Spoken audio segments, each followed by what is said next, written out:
সুপ্রভাত, welcome to my channel day with Shrabanti. আশা করি তোমরা সকলেই খুব খুব খুব ভালো আছো, সুস্থ আছো। আমিও ভালো আছি। আমার দেশ বিদেশের বন্ধুদেরকে অনেক অনেক ভালোবাসা দিয়ে আজকের ব্লগটা শুরু করছি। আই হোপ এই ব্লগটা তোমাদের ভালো লাগবে। ঘড়িতে 7:30 বাজতে যায়, ঘরের হাফ কাজ হয়ে গেছে। এরপর চলে এলাম সিধে রান্নাঘর থেকে স্টার্ট করছি। আর রান্না করব বলতে ওই চিড়ের পোলাওটা করব। তা আজকে চিড়ের পোলাওটার মধ্যে না ভুল করে হলুদ দিয়ে দিয়েছি। তা চিড়ের পোলাওটা করে টিফিনটা সেরে নিই, তারপরে দুপুরবেলা কি রান্না বান্না করব সেগুলো নিয়ে আবার গোছাতে হবে। আর গুছিয়ে রান্না করলে রান্নাটা ঝপঝপ করে হয়ে যায়। আর আজকে চিড়ের পোলাওটা কিন্তু খুব সুন্দর হয়েছে খেতে। আর চিড়েটা দেখলাম খুবই ভালো, যে পাতলা চিড়ে হলে তাহলে কি চিড়ে পোলাওয়ের না চিড়েটা যদি ধুতে হয় একবার জল দিলে না চিড়েটা পুরো নরম হয়ে মানে কিরম গলা গলা হয়ে যায়। কিন্তু এটা মোটা চিড়েটা, তাই দুবার ধুয়েছি তবুও কিন্তু চিড়েটা ঠিক আছে। ওই টিফিনটা কি করব ভাবছিলাম, রোজ রোজ ওই গোলা রুটি আর রুটি ফুটি খাই, তাই একটু অন্যরকম টিফিন হলে না নতুনত্ব, তাহলে কিন্তু ভালোই হয়। তাই এখানে দেখো বাসন মাজা হয়ে গেছে, জলও ভরে রেখেছি। এরপর মেয়ে আর আমার টিফিনটা কিন্তু হয়ে গেছে চিড়ের পোলাও। চলো টিফিনটা তাহলে খেয়ে নিই। আর এদিকে কর্তামশাই চা আর বিস্কুট খেয়ে কিন্তু বেরিয়ে গেছে। সে আর টিফিন খায়নি, যেহেতু অনেকটাই ভোরবেলা সে বেরিয়েছে আর তাড়াতাড়ি চলে আসবে। আজকে আমরা 3জন মিলে যাব। সেটা কোথায় যাব তোমরা তো জানোই। আর যারা নতুন বন্ধুরা রয়েছে তাদেরকে বলছি, আজ আমি আমার দিদির বাড়ি যাব বহু বছর পর। তা এই মেয়ের পড়াশোনা মানে রেজাল্ট মানে অনেক কারণে কিন্তু যাওয়াটা হয়নি। বুঝতেই পারছো, ফাইনাল পরীক্ষা পড়ে গেছে। তারপরে আমার দিদির ছেলেও মানে কলেজের 3rd ইয়ার মানে পরীক্ষা দেবে। এই কারণে পড়াশোনা ও আসতে পারে না, আমিও যেতে পারি না। তা এইখানে দেখো আমি রান্নাটাও বসিয়ে দিয়েছি। এখানে প্রেসারে ভাত করেছি আর পেঁপে আলু ভাতে দিয়েছি, সেটাই আমি ঝুড়িতে তুলে নিচ্ছি। আর জল দিয়ে ধুয়ে ওটাকে ঝরিয়ে তারপরে কিন্তু আমি আবার ভাতগুলো যে থাকবে ঝুড়িতে, সেই ভাতগুলো আবার প্রেসার কুকারে দিয়ে ভাতটা উপর করে দেবো। এইভাবে করলে না খুব তাড়াতাড়িও হয়ে যায়। আর ওপাশে বসিয়েছি আমি মাছের ঝোল, সর্ষে দিয়ে আজকে ভোলা মাছ করছি। আজকে তাড়াতাড়িই করছি।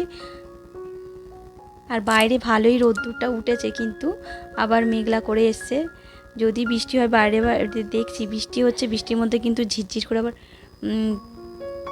বৃষ্টিও পড়ছে, আবার রোদ্দুর উঠছে। কি হবে জানি না। এই দেখো আজকে তোমাদের দেখালাম যে কীভাবে আমি উবুর দিয়ে দেখো সিটিটা করলাম, পুরো ভাত যেরকম উবুর দেয় সেরকম কিন্তু উবুর দিয়ে দিলাম।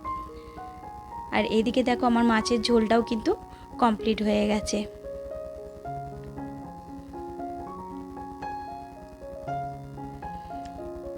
সমস্ত ঘরের কাজ গুছিয়ে রেখে বেরোবো।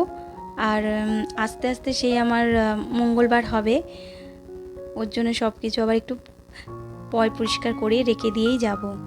আর এদিকে ঠাকুরের বাসনটাও মাজা হয়ে গেল আমার, মেয়ে পুজোটা দিয়ে দেবে। আর এদিকে যে আমার মানি প্ল্যান্ট গাছগুলো রয়েছে তাদেরকে একটু চান করিয়ে জল চেঞ্জ করে আবার রেখে দিলাম। দেখো তার মধ্যে বৃষ্টিও নেমে পড়লো।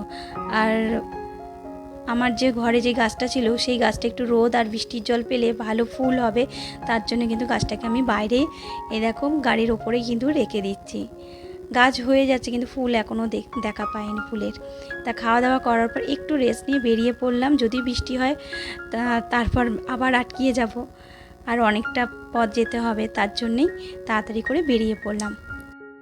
প্রতিদিনের মতো আজও তোমাদের বলবো, আমার ভিডিও যদি তোমাদের ভালো লাগে অবশ্যই লাইক, কমেন্ট, শেয়ার আর পাশে থেকো বন্ধুর।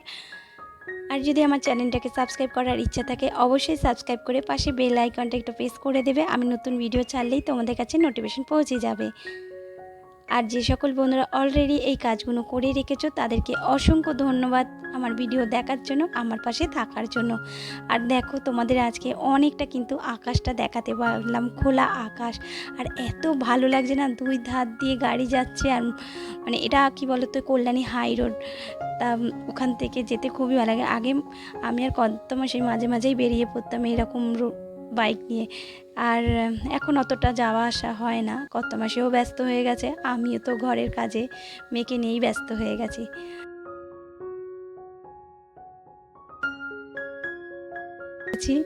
আর এই দেখো এখানে একটা ব্রিজ হচ্ছে, সেই ব্রিজটা কমপ্লিট হয়নি, হাফ ব্রিজ হয়েছে, আবার হবে। আর এটা আর একটা ব্রিজ, তার উপর দিয়েই যাচ্ছি।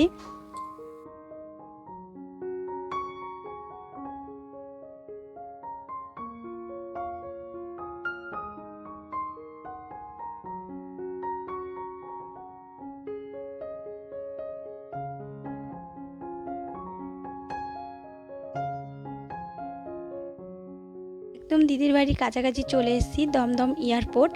আর কৈখালি দিয়ে ঢুকে যাব। আর অত দূর থেকে মিষ্টি আনিনি, তা দিদির বাড়ির ওখানে যাওয়ার আগে একটা মিষ্টির দোকান আছে, তা সেখানে দাঁড়ালাম, দাঁড়িয়ে ওখানে মিষ্টি নিয়ে নিলাম।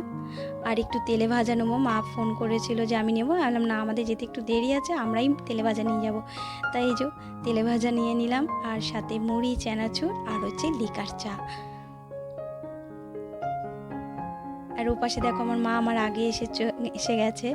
আর এই পাশে রাজু রোজু ওদেরকে চা তেলে ভাজা দিয়ে দিলাম, আর আমি নিচে বসে খাচ্ছি। আর এখানে একটা সদস্য আছে, নতুন সদস্য, তাদেরকে দাঁড়াও, তার সাথে তোমাকে আলাপ করাচ্ছি তোমাদেরকে। এই দেখো, দাঁড়াও, এই দেখো, দেখেছো?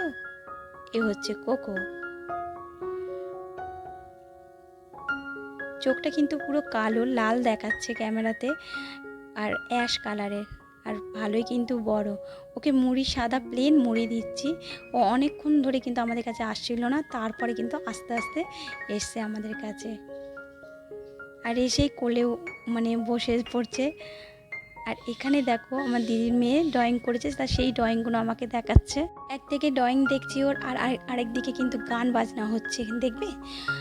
আমার দিদির ছেলে বাবু, ও গিটার বাজাচ্ছে, আর আমার মেয়ে গান গাইছে, আর মা নিচে ঘুমোচ্ছে। নাতিদের উৎপাদে মা ওই আওয়াজে ঘুমোচ্ছে না, গল্প করছে, আলো রয়েছে। যেহেতু মাও শুনেছে আসছি, তাই মাও তাড়াতাড়ি করে চলে এসেছে। এই দেখো গান বাজনা চলছে। আর তোমাদেরকে এই ড্রয়িংগুলো দেখিয়ে দিচ্ছি।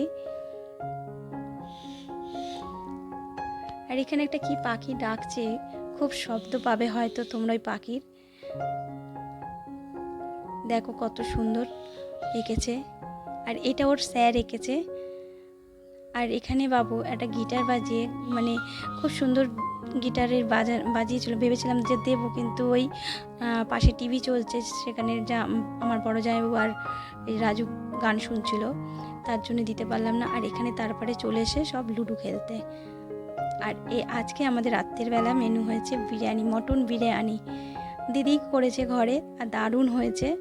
সাথে রয়েছে স্যালাড, স্প্রাইট রয়েছে। এই যে এই গামলার হাফ গামলা করেছে, এক গামলা নয়। তাহলে চলো বন্ধুরা, এখানে ভিডিও শেষ করছি। তোমরা ভালো থেকো, সুস্থ থেকো, নিজের শরীরের যত্ন। আবার আসবো নতুন দিনের সাথে, নতুন ব্লগ। Tata, bye bye.